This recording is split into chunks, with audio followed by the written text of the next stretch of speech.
Shalom para sahabat Narwastu, salam sehat. Bertemu kembali dengan podcast majalah Narwastu yang ke-69. Kali ini kami kedatangan seorang tamu, yaitu Evangelis Dr. Gigi Ibu Ninik Elbrand Salurapa. Beliau ini perempuan yang inspiratif, beliau ini multi talenta ya. Beliau juga selain dikenal sebagai seorang rohaniwan, seorang pengusaha, juga membuka klinik kesehatan gigi. Juga beliau ini di kalangan masyarakat di Makassar, Sulawesi Selatan, tidak asing lagi beliau ini dikenal menjadi pengusaha atau pemilik dari Lita Group, PT Gumer, PT Nibion, dan PT Ben Nibion. Ini usaha bergerak di bidang transportasi, perdagangan, dan juga eksportir coklat dan kopi. Demikian juga beliau ini adalah pensiunan dosen dari Fakultas Kedokteran Gigi Unhas, Universitas Hasanuddin, Makassar. Beliau juga pernah menjadi Ketua Departemen Wanita Sinode Kibait. Sinode Kibait ini adalah Kerapatan Injil Bangsa Indonesia. Dan beliau sekarang masih menjadi majelis di Sinode Kibait. Para sahabat Narwastu perlu juga saya sampaikan, beliau termasuk dalam 21 tokoh Kristen inspiratif 2016 pilihan majalah Narwastu. Dan saat ini beliau termasuk salah satu penasihat majalah Narwastu. Kita akan berbincang dengan beliau tentang aktivitasnya di bidang pelayanan, termasuk aktivitasnya nanti di bidang pemberdayaan warga gereja. Baik, kita berbincang dengan beliau. Shalom Ibu Ninik, apa kabar? Shalom, puji Tuhan, sehat. Sehat Bu ya? Ya. Bu, ini pertama kali Ibu datang ke kantor majalah Narwastu. Terima kasih Bu ya, sudah memberikan waktu untuk datang ke kantor kita. Saya mau tanya Bu, Ibu ini kan seorang yang multi talenta ya. Ibu juga seorang rohaniwan yang sering berkhotbah di gereja. Kemudian juga buka klinik kesehatan gigi ya, karena Ibu seorang dokter gigi, juga seorang pengusaha, juga seorang perempuan yang sangat aktif menulis, yang memberikan inspirasi-inspirasi kepada warga gereja. Boleh tahu Bu, untuk kegiatan Ibu sebagai seorang akademisi, yang seorang dosen, bagaimana ceritanya Ibu tertarik menjadi seorang dosen? Silakan Ibu. Ya. Jadi kalau soal dosen itu ya tentu harus ada prestasi atau record dari akademisi ya. Dan saya tidak pernah berpikir untuk melamar jadi dosen. Cuma begitu saya selesai, antara 3 bulan saja ibu dekan kami waktu itu Dr. Halimah Daeng Sekati langsung menawarkan kepada saya, panggil, nih kamu saya mau angkat jadi dosen. Dan kebetulan waktu itu memang kedokteran gigi baru mau dibuka di tahun 1983. Jadi dicarilah tentunya alumni-alumni yang berpotensi jadi dosen. Tetapi saya malah belum otomatis untuk menerima. Saya bilang begini, Dok, saya ini istri dari seorang pengusaha. Saya sering pergi dalam urusan perusahaan dan biasanya ke luar negeri. Beliau ini mengatakan, oh itu lebih bagus lagi, karena dengan pergi ke luar negeri kau menambah wawasan yang diperlukan untuk seorang dosen. Praktek bahasa Inggris yang diperlukan oleh seorang dosen, dan tentunya karena kamu punya talenta, dan ini harus menjadi panggilan kamu menjadi dosen. Jadi akhirnya saya berembuk dengan suami dan mertua saya, tapi ternyata mertua saya melarang. Dia bilang begini, lebih baik urus perusahaan, banyak uangnya ya, daripada jadi dosen. Tetapi saya jawab, ya cuman panggilan jadi dosen itu mulia ya, itu juga tugas yang mulia untuk pendidikan. Dan memang saya kira saya bisa dan mau, karena saya merasa itu saya mempunyai talenta mengajar. Ya, kalau dikatakan kok sampai bisa jadi evangelism, itu sejak dari saya SMA itu sudah mengajar sekolah minggu. Gitu. Ya, jadi memang sudah ada panggilan sejak dari sekolah dari SMA sudah menjadi guru sekolah minggu. Berlanjut. Walaupun saya dalam waktu di pendidikan mahasiswa kedokteran gigi itu kita kan tetap menjadi anggota-anggota seperti GMKI. Tapi saya bukan jadi mempelajari soal organisasinya di situ. Justru saya sudah langsung menjadi pembicara, langsung menjadi kalau kebaktian anggota itu saya yang pimpin kebaktian dan berkhotbah. Itu ya. Dan di dalam asrama di mana saya tinggal itu juga asrama Kristen, dan ada kesempatan untuk selalu memimpin kebaktian dan berkhotbah. Dan itu khotbah itu walaupun saya belum belajar secara resmi tentang teologi, tetapi ya itu ada bakat, ada talenta ya, dan ada panggilan. Jadi dengan sendirinya apa yang akan membaca firman Tuhan itu sudah ada di dalam benak, bahwa yang akan dinalarkan ini kepada teman-teman atau pendengar adalah bagian firman Tuhan yang begini-begini ya. Jadi sejak dari itu memang saya sudah terbentuk panggilan evangelism, penginjil ya, di dalam hidup saya, dan seterusnya sampai sekarang. Kemudian makin lama makin tentunya kita merasakan apa pelayanan yang Tuhan inginkan. Saya sungguh merasa bahwa saya diberi karunia doa, karunia menasehati, karunia memimpin, karunia melayani. Dan itu saya lakoni seterusnya sampai hari ini. Oke. Ya. Ya. Ibu Nini, kalau kita bicara tentang kegiatan Ibu ya, Ibu aktif sebagai akademisi, kemudian di gereja, kemudian di ekonomi. Bahkan Bapak juga pernah menjadi anggota DPD RI dari Sulawesi Selatan ya, Pak Lita Brand. Ya. Dan adik Ibu sekarang, Ibu Lili Amelia Salurapa, SEMM, sekarang masih anggota DPD RI atau senator dari Sulawesi Selatan. Nah, bagaimana Ibu juga melihat keluarga ini, Bu? Artinya di mana-mana bisa aktif. Ya, puji Tuhan, itu tentunya itu dari panggilan ya. Tidak mungkin sesuatu itu akan timbul begitu saja. Itu pasti ada prosesnya. Ibu Lili juga mempunyai proses di dalam kariernya yang tentunya yang dilihat oleh masyarakat bahwa cocok untuk diangkat sebagai anggota Dewan Perwakilan Daerah.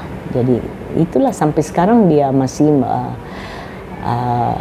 menekuni jabatan itu, dan kalau Tuhan berkenan untuk periode kedua di tahun 2024 yang akan datang ya, itu semoga Tuhan berkenan dia boleh menjadi anggota lagi untuk periode kedua kalinya. Dan di sini Ibu lebih banyak sebagai pendoa dan penasehat, Bu ya, untuk mereka? Pasti. Dan memikirkan, menasehati apa yang mereka harus buat ya. Ya, tentu. Itu pasti. Karena saya adalah anak yang tertua dan memang sudah waktunya menjadi penasehat. Begitu, Bu ya? Iya. Iya. Ibu Nini, saya juga mau menanyakan ke Ibu ya. Ibu dikenal sebagai seorang perempuan yang inspiratif, sangat aktif, melayani ke berbagai kota. Ibu sekarang di Jakarta, besok bisa nanti ke Makassar gitu. Ini kan kita sudah melewati 2,5 tahun pandemi COVID, Bu. Itu gimana Ibu menjalani masa-masa yang cukup berat itu selama ini? Saya kira atas perlindungan Tuhan kami biasa-biasa aja. Pelayanan juga bisa terjadi melalui Zoom. Ya, banyak apa yang saya bisa buat melalui pelayanan itu melalui Zoom saja. Jadi itu pun rapat keluarga pun, pertemuan keluarga melalui Zoom.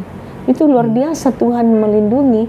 Walaupun ya tentunya kecemasan itu sekali-sekali datang ya. Dan kami bersyukur bahwa selama secara global ya, selama masa pandemik itu perusahaan tetap jalan. Gitu Bu ya? Iya, jadi di bagian transportasi itu saya bersyukur Pak Brand itu dan anak-anak mempunyai ide-ide yang Tuhan tentunya pimpin, di mana walaupun diizinkan bus-bus itu berjalan cuman boleh 4 orang di atas ya atau lebih dari itu, tetapi mereka menggunakan bagian bawah dari bus itu menjadi semacam trek ya yang bisa memuat logistik. Jadi maraklah logistik itu juga berjalan sehingga perusahaan itu tetap buka dan tidak ada pengurangan kru atau staff, berjalan saja. Cuman memang ada waktu yang maksimal itu sulit.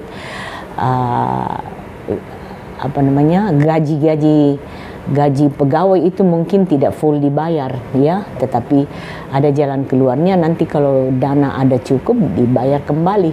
Jadi mereka menjadi kayak simpanan juga ya, sehingga mereka tidak merasa terlalu dampak ekonomi terlalu berdampak kepada staf dan karyawan dan kru-kru bus.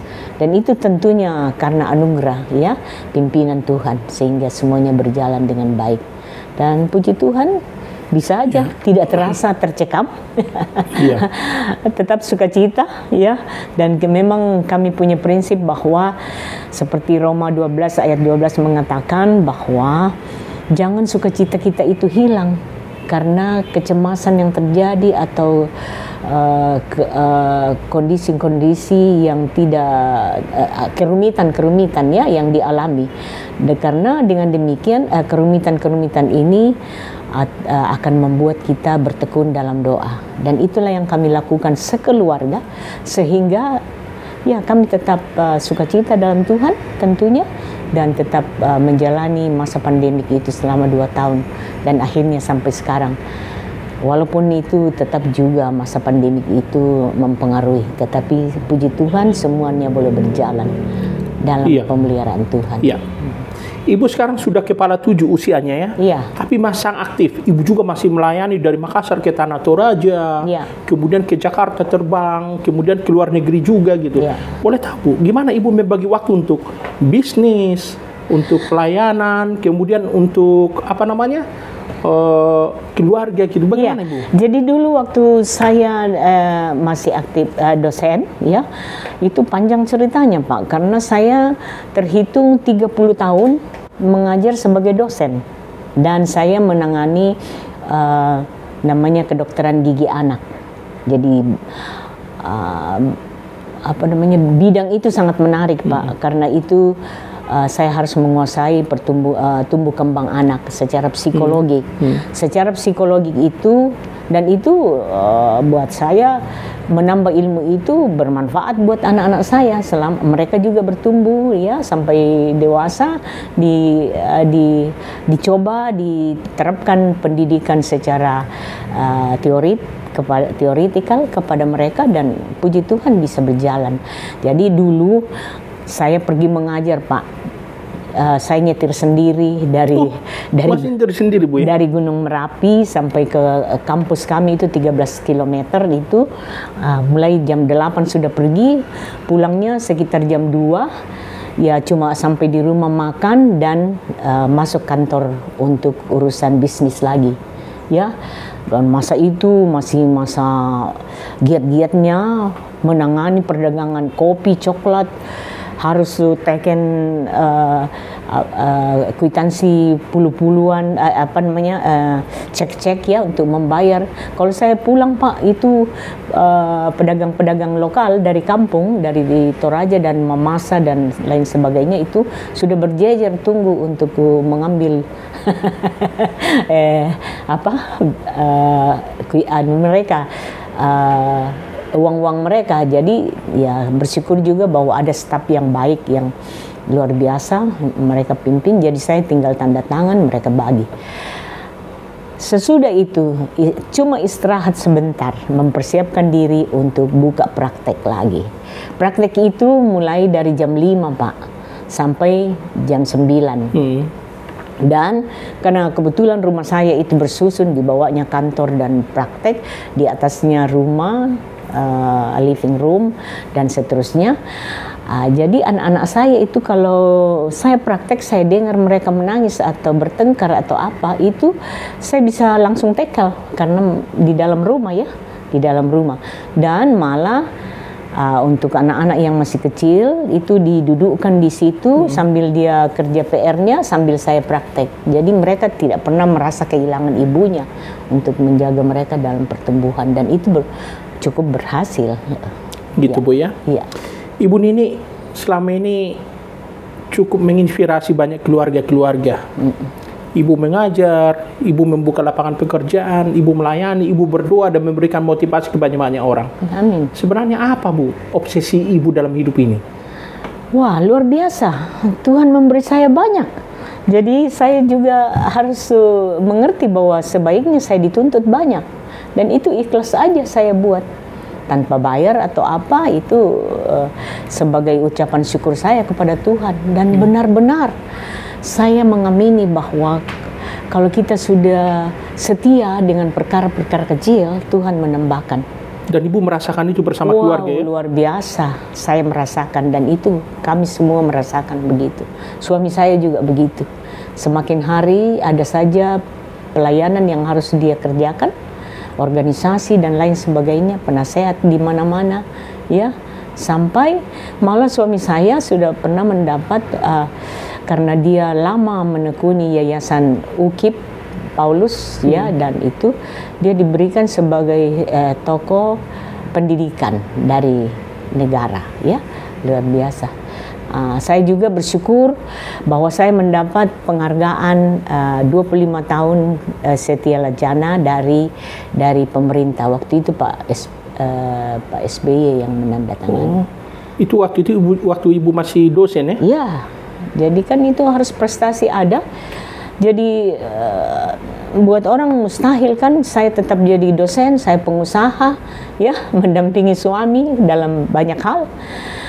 Dan untuk melengkapi evangelism saya di tahun 83 saya sekolah di STT Jeffrey. Saya mengambil jurusan dulunya namanya SPAK, Sekolah Pendidikan Agama Kristen. Karena saya berpikir bahwa satu kali kelak kalau dosen-dosen atau penginjil-penginjil dari luar negeri diputuskan tidak boleh, maka saya kemungkinan bisa jadi guru agama atau dosen, ya. Tetapi ya karena kondisi yang membuat saya tidak sempat untuk menyelesaikan, maka saya cuma sampai mengambil 2 tahun. Dan itu dulu masih ada penghargaan dari Sekolah Tinggi Teologi Jeffrey seperti keterangan bahwa kita diberikan peluang untuk boleh terjun di ladang pekerjaan Tuhan karena sudah dilengkapi dengan pendidikan pengantar perjanjian lama, baru, hermeneutik, cara berkhotbah dan sebagainya. Jadi karena ada bakat, jadi menurut saya gampang aja Pak ditumbuh kembangkan. Iya. Itu Bu ya. Iya.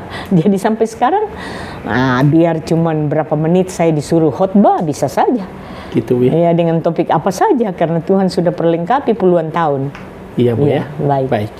Bu Nini, terima kasih atas perbincangan kita yang menginspirasi para sahabat Narwastu. Para sahabat Narwastu, itulah perbincangan kami dengan seorang perempuan yang inspiratif, Ibu Evangelis Dr. Gigi Ninik Elbrand Salurapa, seorang wanita yang tangguh, dan itu juga yang membuat kami pada 2016 yang lalu memilih beliau sebagai salah satu tokoh Kristen inspiratif. Akhirnya kami undur diri, kami tetap sampaikan kepada para sahabat Narwastu, tetap jaga kesehatan, ikuti terus majalah Narwastu dalam bentuk cetakan, juga berita online, dan tentu jangan lupa ikuti podcast majalah Narwastu. Shalom, salam sehat, dan Tuhan memberkati Indonesia.